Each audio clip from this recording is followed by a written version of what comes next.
You know what I love about mornings? That moment when the world feels full of possibility, like anything could happen. Good morning, beautiful souls. I'm Alex, and I'm here with my friend Marc on Blue Mountain Morning. Good morning, everyone. Great to be here, and thanks for listening in. It's Thursday, January 30th, and we're here to help you find those moments of clarity in what can sometimes feel like a chaotic world. But you know what? Maybe that's exactly what we all need sometimes. A little dash of chaos with our morning coffee, right? As long as it's the productive kind of chaos, Alex, let's help our listeners start their day with both energy and purpose. Marc, have you seen the absolute whirlwind of executive orders coming out of DC? It's like someone opened a filing cabinet and just let everything fly. Indeed, Alex. The biggest headlines still revolve around Trump's sweeping executive orders. For example, the one targeting diversity, equity, and inclusion programs in the military that we mentioned yesterday. He's essentially dismantling DEI initiatives across all military branches, and it is already spilling over to the private sector. And that's not even the half of it. He's also bringing back thousands of service members who got kicked out over the COVID vaccine mandates, including back pay. That's right. The orders also include significant changes regarding transgender service members, effectively rolling back policies from previous administrations. But what's particularly noteworthy is the timing.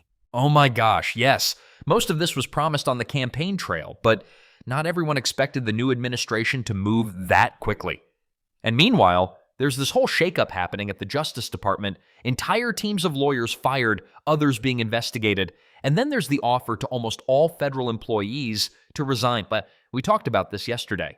Let's break that down a bit. Several senior career officials, including the team that prosecuted Trump, have been removed or reassigned. It's one of the most significant reorganizations we've seen at the DOJ in recent years.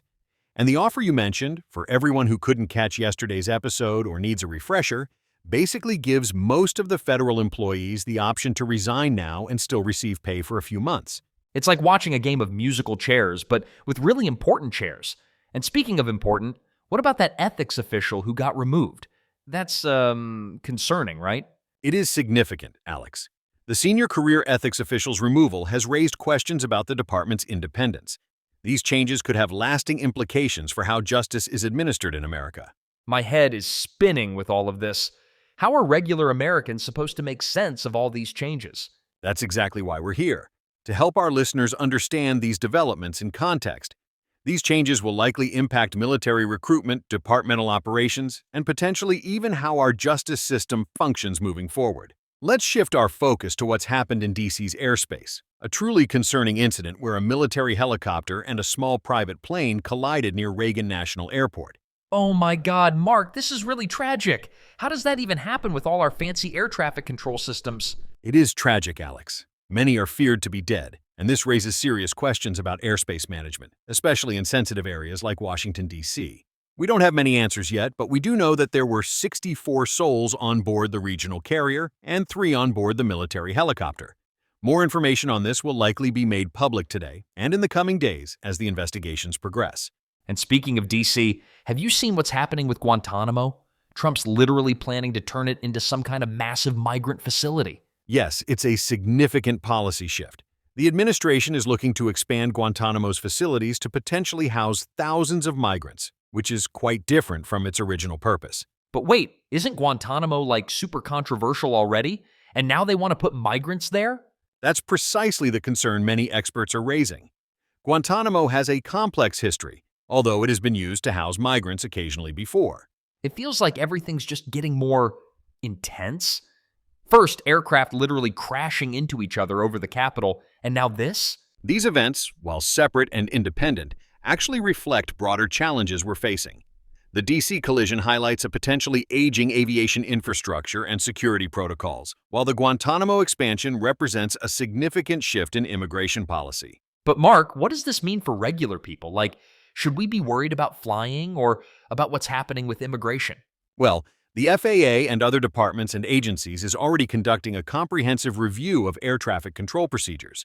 As for immigration, these changes could represent a fundamental shift in how America handles asylum seekers and irregular migration. It's just a lot to process, isn't it? Indeed it is, Alex. These developments will likely influence both domestic and international policy for years to come. You know, with all these changes happening around us, I'm reminded of something I saw on my morning hike yesterday, a stream finding new paths after a storm. Oh my God, are you about to get all metaphorical on me? Because I am here for it.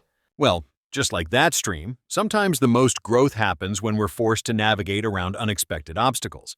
Think about it. Whether it's policy changes or aviation catastrophes, adaptation is key. I actually get that. Like, instead of freaking out about everything changing, which I totally do, by the way, maybe we should be looking for new opportunities. Exactly. During times of significant change, there's often hidden potential for personal growth. It's about maintaining perspective while staying engaged and informed. Oh, like how the air traffic situation might lead to better safety systems, or how these policy debates might get more people involved in local government. That's precisely it. Without trivializing the severe impacts these things have on humans, I think the following is important to keep in mind. Every challenge carries the seed of opportunity, and sometimes the best thing we can do is stay grounded while keeping our minds open to new possibilities. You know what I've noticed lately? The way morning fog settles in valleys before the sunrise? It's like nature's way of pressing pause. I love how you always bring it back to nature, Mark, but what does fog have to do with... Think about it. Just like that fog, all the changes and chaos we've talked about today will eventually lift and settle. It's about trusting the natural rhythm of things. So when everything feels overwhelming, we should just be the fog? Something like that. Try this.